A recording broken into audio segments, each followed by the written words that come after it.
ये प्रोग्राम हमारे जो भी साथी ने इतने 15-20 दिन का जो जद्दोजहद जो कोशिश उन्होंने की और जो रिज़ल्ट सामने आया, उसी की समीक्षा के लिए हमने अपने लोगों को बुलाया था कि ज़रा हम लोग बैठ के आपस में राय मशवरा करें कि कहाँ क्या किस तरह की कमी रही, उसी के बारे में लोगों से बात करने के लिए उनको तकलीफ दी। तीसरी पोजीशन पे आए, मोर देन 53,000 आपको वोट आया, आप इसको किस तरह से देखते हैं? नहीं, पोजीशन का तो जो सवाल है वो तो आपने जो है सही है वो बिल्कुल बताया कि मुझे 53,427 वोट मिले।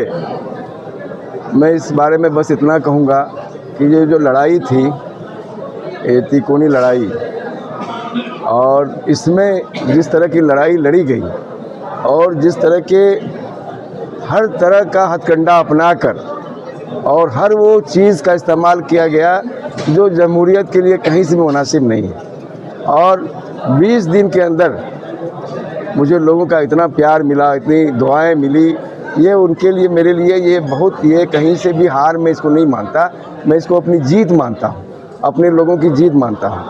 इसलिए पोजीशन तो आगे पीछे होता रहता है, इलेक्शन आते हैं, हार जीत होती है, लेकिन जो प्यार और जो मोहब्बत और जो लोगों ने हमारे साथ जो उनका रवैया रहा, वो मैं उनका शुक्र लफ्ज़ों में नहीं अदा कर सकता। इलेक्शन खत्म हो गया है, आपका नेक्स्ट प्लान क्या है? आप रुक रहे हैं या कि आगे बढ़ने के लिए कुछ इनिशिएटिव्स ले रहे हैं? मतलब आगे किस तरह का आगे बढ़ने का? पॉलिटिकली इनिशिएटिव्स क्या होगा इसके बाद? नहीं, पॉलिटिकल तो मैं जिस पार्टी में आया हूँ उस पार्टी ने जो हम पर यकीन दिखाया और जिस तरह से हमको टिकट दिया, उसके लिए मैंने उनका बहुत शुक्रिया अदा किया है। और मैं आगे भी अपनी पार्टी को अररिया में जो मजबूती होनी चाहिए थी वो नहीं थी, मैं इंफ्रास्ट्रक्चर बिल्कुल तैयार करूँगा और पार्टी के साथ कदम से कदम मिलाकर हमारे कायद जो भी हमको रोल देंगे मैं उसको करूंगा और अपने लोगों के बीच रहकर उनकी लड़ाई लड़ूंगा और अपने सीमांचल की लड़ाई को और तरक्की के लिए जो भी स्कीम होगा मैं दिलो जान से इसको करने की कोशिश करूंगा, क्योंकि मेरे कायद का मैं वो नज़रिया जानता हूं कि उनका क्या नज़रिया है, वो हमारे सीमांचल को किस तरह से देखना चाहते हैं, तो मैं उसमें उनके साथ कदम से कदम मिलाकर चलूँगा और जो वो चाहेंगे मैं करूँगा। पहली बार आप चुनाव लड़े, जाहिर सी बात है AIMI में आने के बाद, आपके आने के बाद मजबूती तो मिली है, इसमें कोई दो राय नहीं है।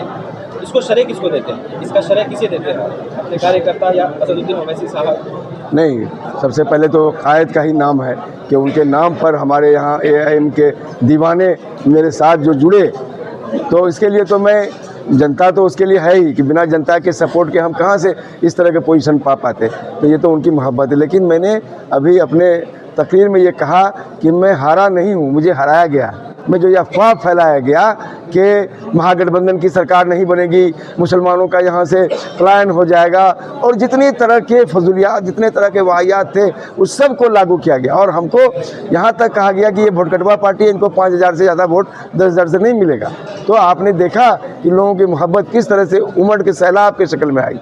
और अगर ये गलतफहमी मैं 2 दिन पहले तक पूरी तरह 50,000 वोट से मैं इलेक्शन जीत रहा था, लेकिन इन माफियाओं के काले कारनामे करतूत की वजह से, और मैं लोगों को तो नहीं कुछ कहूँगा कि चूँकि लोग तो मासूम लोग हैं, उनको ये बिचौलिए, ये माफिया जिस तरह से नचाना चाहे वो नचा लिए, ये बड़ी बात हो गई। नहीं तो मैं तो इलेक्शन जीता हुआ, आप लोग भी बराबर इंटरव्यू मेरे लेते रहे हैं, देखा होगा कि हम कहीं से भी, हमारा किसी से कोई मुकाबला नहीं था।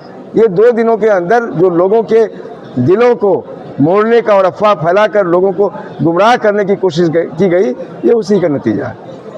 21-22 को असदुद्दीन ओवैसी का सीमांचल में दौरा होने जा रहा है, वो सीमांचल के लोगों का आभार व्यक्त करने आ रहा है, क्या तैयारियां हैं आपकी? अभी मैं बहुत जल्द अपने अब्दुल ईमान साहब से, रियासती सदर से मिलूँगा, फिर उनसे पूरी बातें होंगी और फिर पूरा जो भी प्रोग्राम वो देंगे मैं उस प्रोग्राम में बिल्कुल बढ़ चढ़ कर हिस्सा लूँगा और आप मुझे पहली सफ में पाएंगे। मैं कहीं से भी दूसरे सफ में रहने वाला आदमी नहीं हूँ, और जब मैं वहाँ खड़ा हूँगा और उन्होंने जो मोहब्बत, जो प्यार मुझे इलेक्शन के दौरान दिया है, 4 बार 5 बार उनसे बातें हुई हमारी, तो ये इनकी मोहब्बत होगी। जो अररिया का नाम भी उन्होंने इंटरव्यू में लिया होगा, आपने सुना होगा कि किसी वजह से हम लोग थोड़ा से के लिए पीछे रह गए, तो ऐसी कोई बात नहीं है। उनका जो भी ये हम पर जो जिम्मेदारी सौंपेंगे मैं उनको बहुत खूबी अंजाम देने की कोशिश करूँगा। अररिया विधानसभा वासियों के लिए क्या मैसेज है? अररिया विधानसभा के लिए सबसे पहले मैं उनका शुक्रगुजार हूँ कि इतना सारा प्यार, इतनी सारी दुआएं उन्होंने दी। हमारी माँओं ने रोज़े रखे मेरे लिए और इलाके के लोगों ने हमारे लिए दुआएं की। उनके लिए मैं उनका जितना भी शुक्र अदा करूँ कम है। और आगे मैं उनके साथ कदम से कदम मिलाकर चलूँगा और इलाके के सीमांचल के बहबूदी के लिए, फलाह के लिए जो भी कदम मुझे उठाने पड़ेंगे मैं बेशक सबसे आगे रहूँगा इंशाअल्लाह।